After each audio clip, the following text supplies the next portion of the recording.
Welcome to video 2 in our series on meaningful work.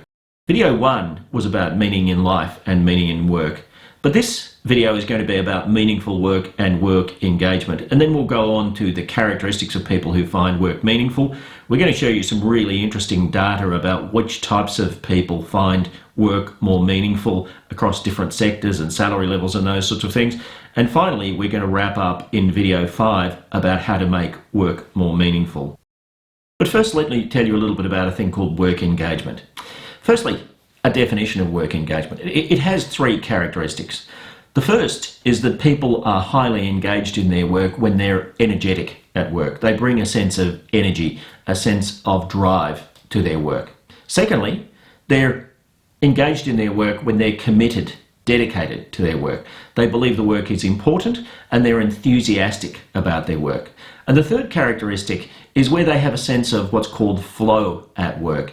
In other words, they get immersed in their work and time flies as they do their work. So they come to work, they join their team, time flies, and they find this very satisfying. So that flow experience, what's called absorption in the Bakker and Demaruti perspective, is really important, because if you're lucky enough to have that, what it means is that that's the third component of engagement, and engagement, as we're going to show you, is a great predictor of things like productivity, happiness at work, and also quality and quantity of work.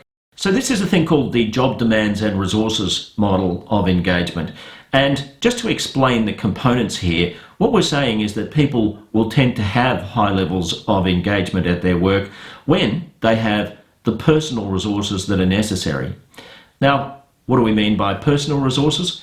Personal resources are things like the degree to which a person has the right personality, the right cognitive ability for the work that they're doing, the right values, and also the right skills. In other words, they've been trained up to have high levels of engagement and commitment with their work.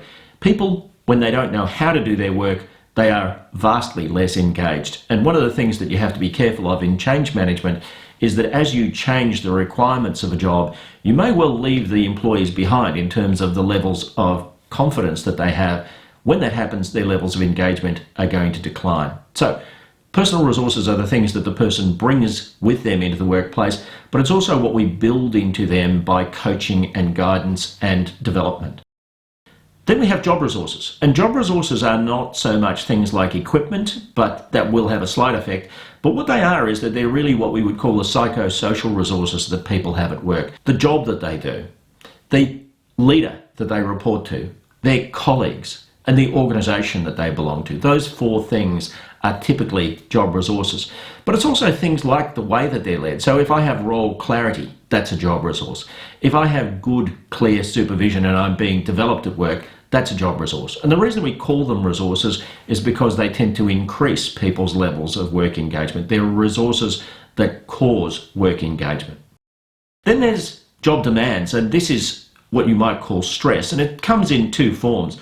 Good stress, which is all about the degree to which I am challenged by my work, and bad stress, which is things like role ambiguity, it's things like people fighting around me, it's things like a sense of being drawn in different directions by different people. Those are all negative stressors. And they all contribute to work engagement. And work engagement has been shown to drive job performance, and job performance has been shown to drive a thing called job crafting. Now, job performance both in terms of quantity and quality of work, but job crafting is where people will spontaneously make things better in their work. And what I mean by that is that rather than just putting up with the way things are, they will seek to make things easier for employees or customers. They will seek to improve things in terms of, let's say, the cost of what we're doing or the quality of the outcome. It's where people are spontaneously changing in order to make things better. And what you see in the diagram is that where people are involved in job crafting, that contributes to personal resources because people learn from it, but it also contributes to job resources because people will then build stronger relationships and they will get greater role clarity, those kinds of things. So work engagement can be shown to be an excellent predictor of outcomes at work. So here's the business case for engagement. We know that productivity increases and decreases with engagement. Internal measures such as job satisfaction, absenteeism, attraction, retention, they vary with engagement.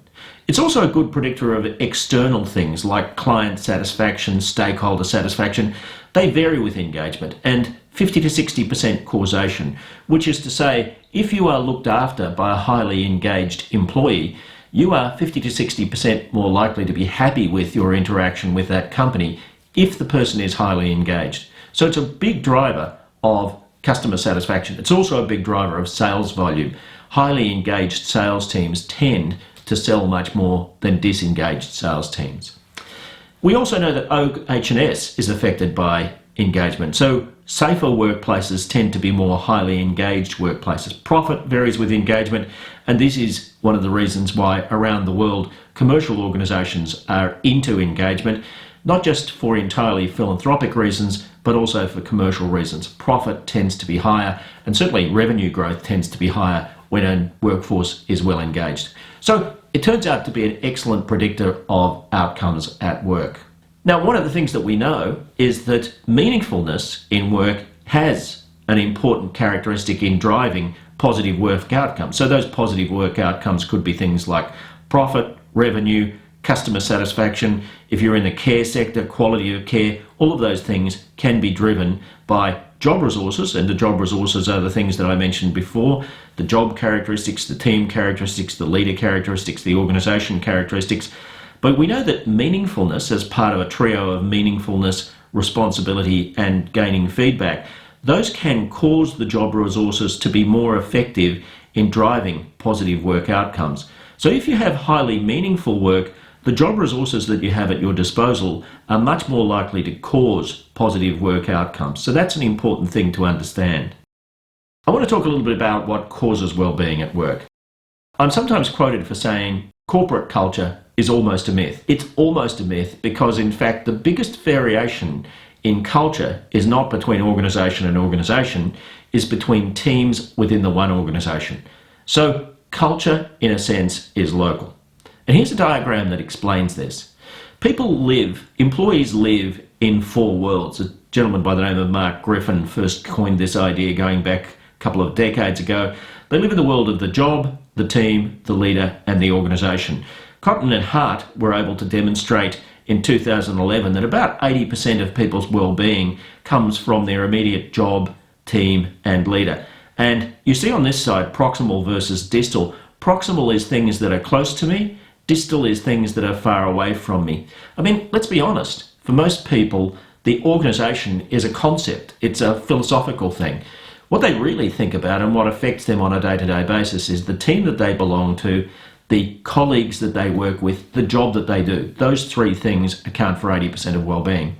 Now, the reason I think that this is important is that if you're seeking to make work meaningful, you don't do it at the corporate level. You do it at the local team level. So local leadership, which is trained up to cause people to be able to find their work meaningful, that's what's likely to have a big effect on people's perception of meaning at work. Here's a diagram that describes the findings of a piece of research that Sachs undertook in partnership with Deakin University, and Simon Albrecht was the lead author on the paper that was published here. And what we did is that we measured meaningful work using an internationally validated measure of meaningful work. We measured employee engagement using a thing called the Utrecht Work Engagement Scale, which is an internationally validated measure of engagement. And then we measured these 5 characteristics: job variety, supervisor support, development opportunities, autonomy, and feedback, all of which were measured with validated instruments. And we measured all of these things with about 2,500 employees across mainly Australia and New Zealand. And what we discovered is that there were direct paths to engagement. So these things with the direct arrows contributed directly to employee engagement. But what we also found is that there were some things which contributed to meaningful work, but meaningful work also contributed directly to employee engagement. So you might call this an indirect path. Now, I think the finding here is that without meaningful work, you would have lower levels of employee engagement. And so meaningful work is a very important contributor to employee engagement. And so, in effect, The more meaningful people find their work to be, the more likely it is that they're going to be highly engaged in their work and workplace. So those are the key points that we wanted to make about meaningful work and its relationship to engagement in this video. Join us for the next video, which is video number 3. And that video will be about the types of people who are more naturally likely to find work meaningful.